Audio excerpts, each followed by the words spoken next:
Welcome to this inaugural, sort of experimental podcast series. Experimental in a few ways. Number one, I've never tried to do a series here before on the Maker's Playbook podcast.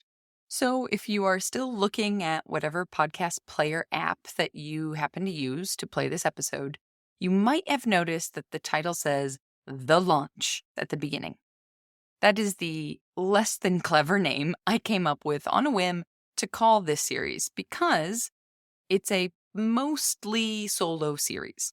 I'll try to get Francesco to come on here as much as possible, but more than likely, it's going to mostly be me sharing our nearly real-time experience of this first summer of markets.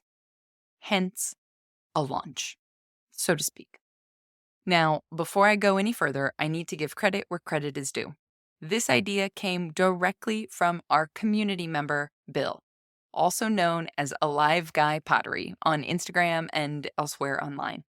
So big shout out to Bill, and if you aren't following him online, definitely pop over to @AliveGuy_pottery to check out his work and just frankly virtually meet one of the nicest, most encouraging people in the pottery world.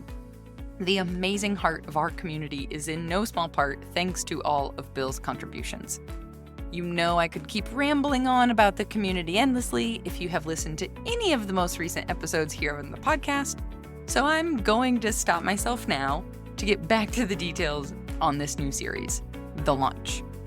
But of course, if you do want to learn more about the community, it's at makersplaybook.com/community. Okay, first, let me give you a bit of the backstory on where Francesco and I are at with our ceramics business, because calling this series The Launch is a little bit of a misnomer. So I'm going to do all of that right after this quick word from our sponsor. Hi, I'm Greg, Supervisor of Crude Clay Production at Amoco. We are proud to supply clay for your studio or classroom. This episode is brought to you by Amoco Brent. Find Amoco clay, glazes, and equipment at your local Amoco distributor. Welcome to the Maker's Playbook, the show where we talk all about what it's really like to make a living from the things you make. I'm your host, seasoned entrepreneur of 13 years, Rebecca Ikes-Kara. Okay, so this series. If you've been listening along for more than a couple of months, me saying we are launching, quote unquote, might sound a little bit funny. Because if you've been around my slice of the internet for a while now, then you already know that Francesco and I have been selling our ceramics on Etsy for the last couple of years now. And I was selling my hobby work on there before that, but that work is embarrassing, so we won't talk about that. Both Francesco and I, as you might know already, are self-employed, so he has to have been making and selling a decent number of pots already, right? Well, sort of. Let me give you just the Cliff Notes version of the last 3 years so that you have a bit of context for this coming series. Because you know I am all about context, especially around stories of business and making business decisions and what the solution is.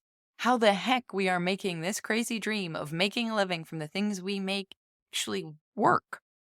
Context is crucial and something none of us really get when we're watching each other on platforms like Instagram. But anyway, I digress. There's already a solo episode completely about context. If memory serves me correctly, that word is even in the title. Anyway, back to the Cliff Notes of the last 3 years. When Francesco and I met, I was taking a ceramics residency course in Italy. If you haven't guessed already, yes, Francesco is clearly an Italian name. And while my ancestors might have come from Sicily, so I can call myself Italian, I'm really more American Italian. While Francesco is just Italian. But anyway, we meet. He's working as a workshop assistant at the school. It's January of 2020. That year's kind of important. You might be able to guess where this story goes. This thing called COVID happens a couple of months later. I have to leave really quickly, unexpectedly. It's pretty traumatic. We're stuck apart for 5 months while the whole world tries to figure out what the heck is happening. And then, through a very small window of time where people started traveling, Francesco comes to the US. It's obviously a little bit more complicated than that, but this is the Cliff Notes version, right? Ultimately, we decide being stuck apart for 5 months was enough to recognize that we weren't just both being wooed by the Tuscan hills when we first started dating, and in fact, this is the real deal. So, thanks to the fact that one of my dearest friends happens to also be an officiant, this is what happens when you've worked in weddings for over a decade. In December of 2020, we elope in our living room. Now, here's the catch. While Francesco already has nearly 10 years of production pottery experience, because none of this was some great big plan, because we weren't planning on him staying in the US when he initially arrived on the maximum 90-day tourist stay, it means we now had to go through the whole green card process, which also meant he couldn't work until he got approval from the powers that be. At this time, we're still living in Chicago, and the only resource to make pots was the very lovely community studio I originally started at. And a side note, it's an amazing space, and for anyone in the Chicago area looking for a place to learn ceramics and connect with some truly lovely humans, I could not recommend the Lincoln Square Pottery Studio enough. However, for a production potter, only having 1 or 2 shelves to store work, well, he can fill those 2 shelves in like less than 2 hours, if he's being slow. Needless to say, community studios generally are not built to provide the space for someone that's trying to do this professionally and make an inventory to sell their work full-time. That's no insult to the community studio. I adore the Lincoln Square Pottery Studio and everyone I met there. It's just the normal nature of a shared space. So let's fast forward a little bit. Spring of 2021, we sell my condo in Chicago and move in with my parents. For a bit, because we don't have a house yet. Ultimately, we find our 1927 in need of much love and repairs, but has the perfect bonus room to make into a studio and a yard for the dog house in Milwaukee, which is just a 90-minute drive north of Chicago. So all of my photo clients are still in Chicago. In the fall of 2021 is when Francesco gets his green card and we can breathe a little bit deeper on a number of levels, not to mention he can actually begin work. Most of the summer of 2021 is spent focusing on this house. So that's basically year number 1 and a half, more or less. Now, because I'm still working full-time on the photography side of things, and I launched the Maker's Photography Styling System in the summer of 2021, there isn't very much time left over for me to commit to fully officially launching a website and an Instagram for Cara Terra, which is the name of our ceramics business, the way I had envisioned. So with the little spare time, quote unquote, available, rather than deep dive down the demands of social media, we turn to the one website where we know there are already tens of thousands of people coming and searching for handmade work. For better or worse, or crazy, we start on Etsy. Since the fall of 2021, we have been selling predominantly mugs, and within that, predominantly giant mugs on Etsy.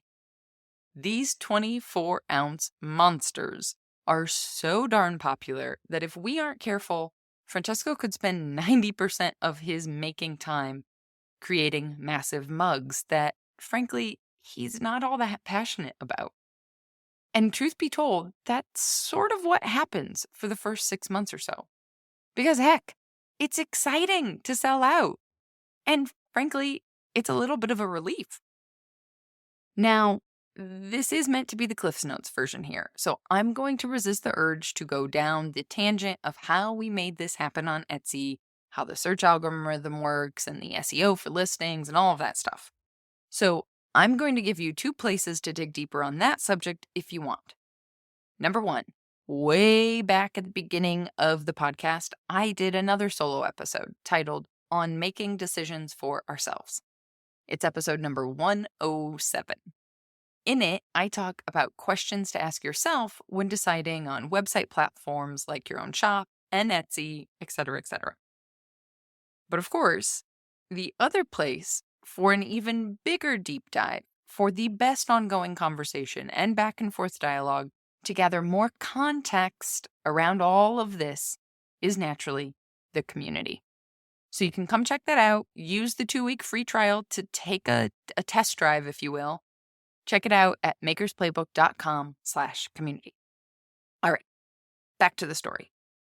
Fall of 2021 through spring of 2022, we sell a lot of giant mugs. In fact, we still sell a lot of giant mugs. However, we've adjusted that process to control the amount of time Francesco spends on them so that he can actually have time to continue to explore this craft and do things that he loves rather than roll his eyes at all of us Americans drinking 24 ounces of coffee every morning. For the record, I don't drink that much coffee. So, in winter of 2022, Francesco starts diving down the deep rabbit hole that is glaze chemistry, with assistance from the always hilarious team at Ceramics Materials Workshop, with the plan that we will adjust his recipes from high-fire gas firings in Italy to be modified for our Cone 6 electric kiln that we were given from a family friend and modified and got brought back up to working order.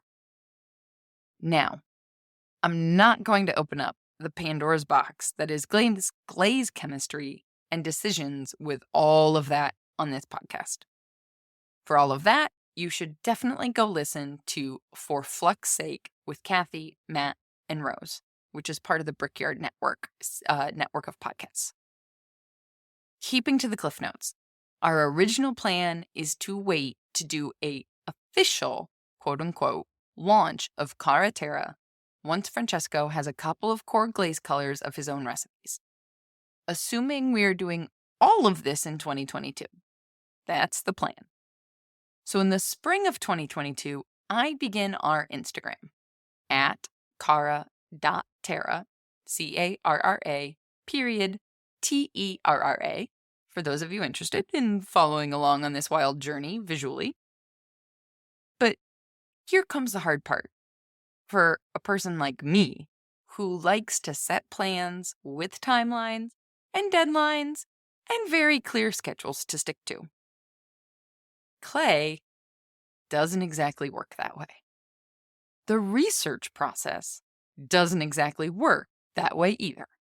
And none of it works along a set schedule as much as you want it to when you are also managing numerous DIY or do-it-yourself house renovations, all alongside a few of renovations that had the help of trained professionals. All of which is what Francesco is predominantly doing. Needless to say, things changed. Some were exciting, some were frustrating. But thanks to a fellow community member, Christine Hong, who received an inquiry for a large batch mug order and referred us for it, in the winter of 2022, we fulfilled a bulk order of 190 mugs within 3 weeks. And that order ultimately allowed us to buy a high-fire electric kiln. Quick aside to present day. We are currently still firing to Cone 6, for those of you wondering, because we had ordered a literal ton of clay and we have glaze to use up. But once that's all used, we are full steam ahead with Cone 10. Again, I am sure there are loads of questions here about this decision, and frankly, I'm not the chemistry whiz to answer all of them.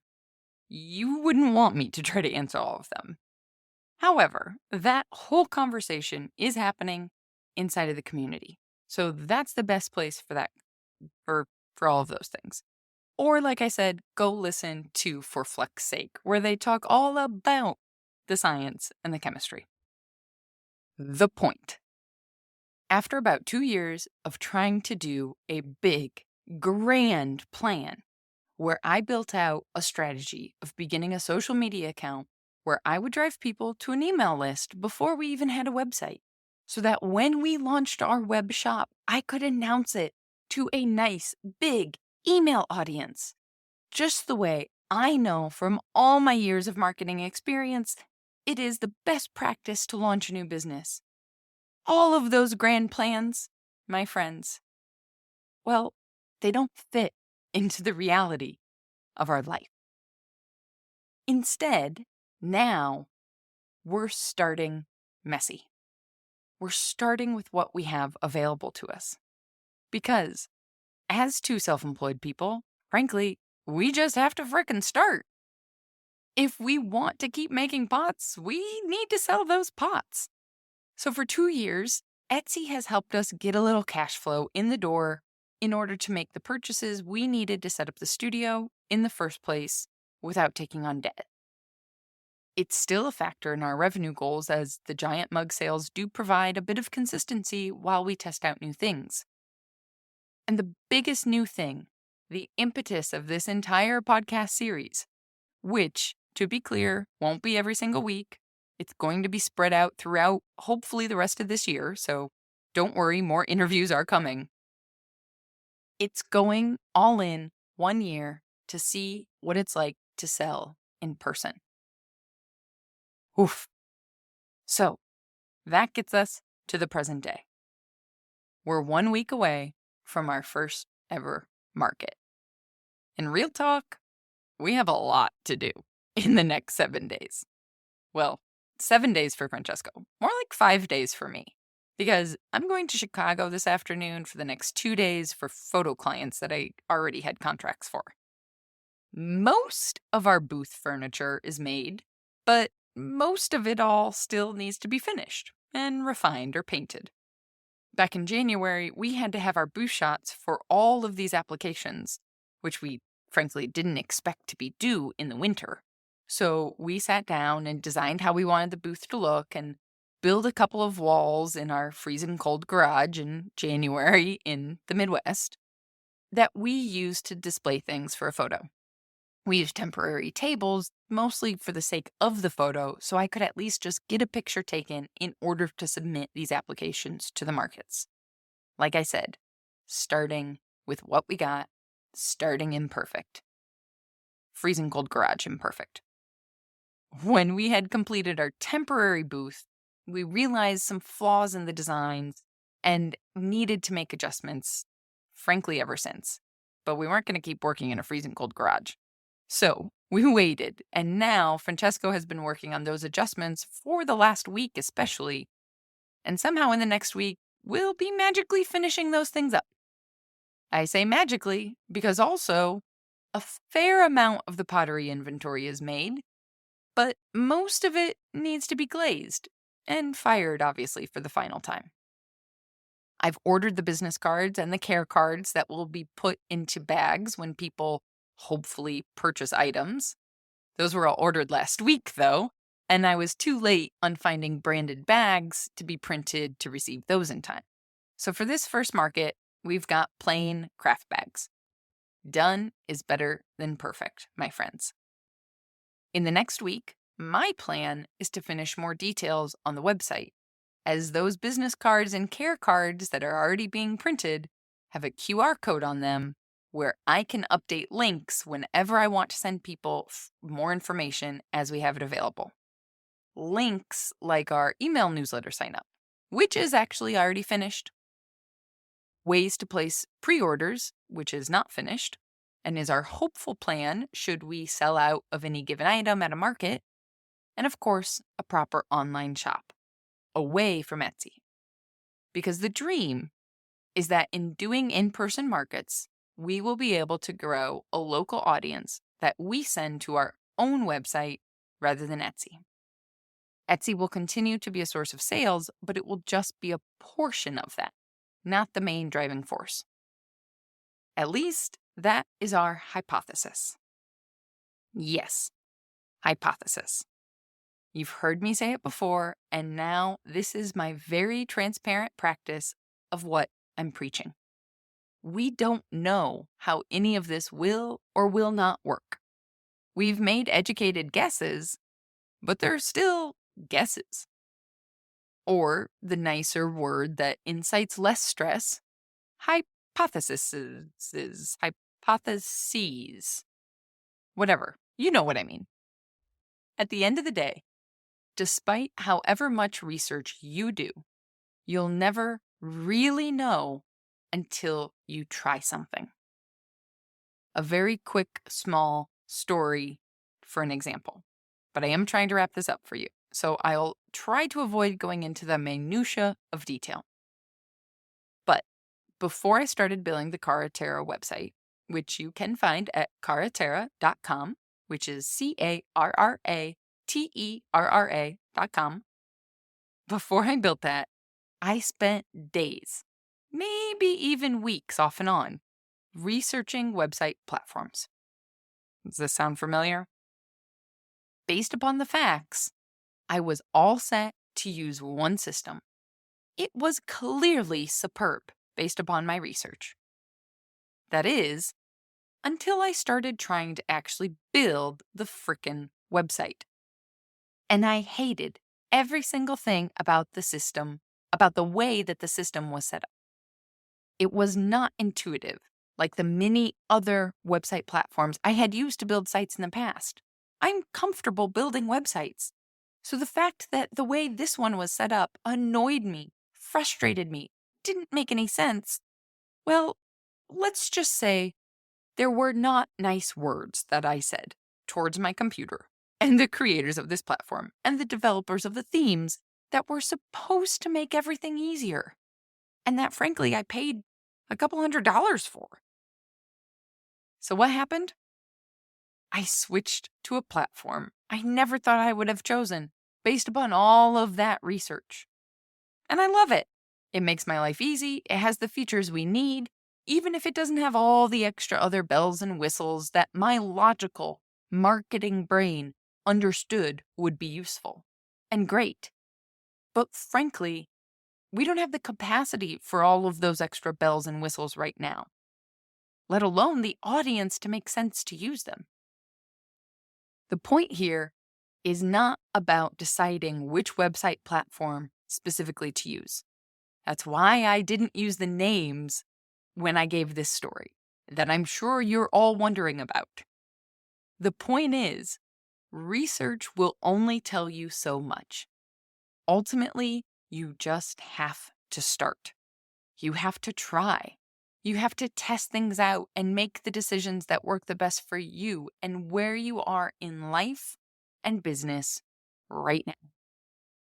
This sounds like a far more insightful ending than I envisioned when I started writing this episode.